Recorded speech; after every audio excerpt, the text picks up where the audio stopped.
Hello friends, তোমরা সবাই কেমন আছো? আমার আরও একটি মিনি ব্লগে তোমাদের সকলকে জানাই স্বাগত।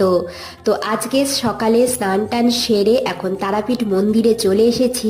এসেই পুজোর জন্য ডালা কিনে নিলাম এবং ভিআইপি গেট থেকে 500 টাকা করে পার হেড আমাদের সকলের জন্য টিকিট কেটে নিলাম।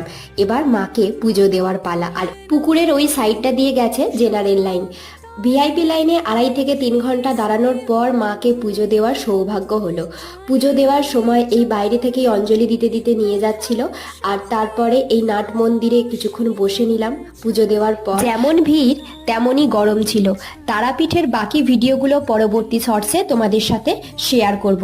আজকের ভিডিওটা এখানেই শেষ করছি। পরবর্তী ভিডিওগুলো দেখার জন্য অবশ্যই কিন্তু চ্যানেলটিকে সাবস্ক্রাইব করে পাশে থেকো আর কমেন্টে জয় মা তারা লিখে দিও। টাটা।